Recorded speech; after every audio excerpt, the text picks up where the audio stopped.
আসসালামু আলাইকুম। সবাই কেমন আছেন? আশা করছি সবাই আল্লাহর রহমতে ভালো আছেন। আলহামদুলিল্লাহ আমিও ভালো আছি।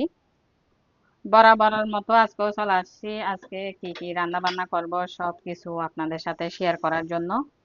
আশা করি সবাই ফুল ভিডিও দেখে ভালো লাগলে লাইক, কমেন্ট, ফলো করে আমার পেজের পাশে থাকবেন। প্রথমে দেখাচ্ছি হচ্ছে ভেন্ডি। ভেন্ডিগুলো সুন্দর করে প্রথমে আমি গোটা ধুয়ে তারপরে কাটছি। তো এভাবে কাটছি কারণ আমি চিংড়ি মাছ দিয়ে রান্না করব। সেজন্য একটু বড় বড় করে কাটলাম আর কি। তো ভেন্ডি কেটে নিলাম। এর পরে রান্না করব হচ্ছে কই মাছ ভুনা করব। কই মাছগুলো আর একটু পরিষ্কার করে নিতে হবে। এগুলো বাজার থেকে যেরকম পরিষ্কার করে আনছে আর কি। তারপরেও তো অনেক কাজ থাকে। কালো কালো ময়লাগুলা কিন্তু আমি গরম পানি লেবু দিয়ে উঠাই ফেলবো। আমি তো আপনাদের সাথে শেয়ার করছি আমি কিভাবে মাছ পরিষ্কার করি। ওভাবেই আমি সুন্দর করে পরিষ্কার করে নিব সব মাছ। কই মাছ কিন্তু বেশি করে পেঁয়াজ কুচি দিয়ে ভুনা করলে ভীষণ মজা। এই তো এরপরে হবে হচ্ছে চিংড়ি মাছ ভুনা করব।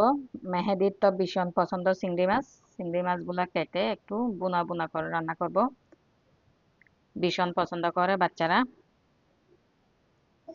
এরপরে রান্না করব হচ্ছে তিত করলা ভাজি। এই যে তিত করলাও সুন্দর করে কেটে নিলাম। একটু পাতলা করে চাক চাক করে কেটে নিছি। এই তো এগুলা একদম মানে মুসমুসা হবে না, একটু কালো কালো করে ভাজি করলে ভীষণ মজা হয়। তিত করলা কার কার পছন্দ কমেন্টসে বলে যাবেন। অনেকে তো খায় না, তিতা বলে। তবে আমিও আগে খাইতাম না, তো বিয়ের পর থেকে খাই, ভালো লাগে। বিয়ের আগে কিন্তু অনেক খাবারই অপছন্দ ছিল, সব আবার বিয়ের পরে পছন্দ খাবার হয়ে গেছে। তার মধ্যে এক নম্বরে ছিল তিত করলাটা। তিত করলাটা এখন সুন্দর করে ভাজি করলে কিন্তু ভালো লাগে, খাই। অনেকগুলা পেঁয়াজ কেটে নিলাম। এদিকে আবার বাজার থেকে অনেকগুলা মিষ্টি আম নিয়ে আসছে। সবকিছু কেটে কুটে নিয়ে একেবারে রান্নায় চলে যাব আমি। আসলে কেটে কুটে নিলে না রান্না করতে তেমন একটা সময় লাগে না। যার কারণে আমি প্রথমে সব যা যা রান্না বান্না করব সবকিছু আগে গুছিয়ে তারপর রান্না করতে যাই।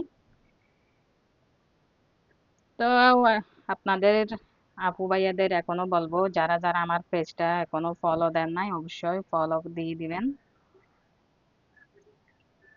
কে কোথায় থেকে বসে আমার ভিডিও দেখতেছেন কমেন্টসে বলে যাবেন। সবাই ভালো থাকবেন, সুস্থ থাকবেন, আর সবাই আমার পেজের পাশে থাকবেন। আসসালামু আলাইকুম। আর আমার রান্না বান্নার ভিডিও দেখতে কেমন লাগে আপনাদের কমেন্টসে জানাতে পারেন।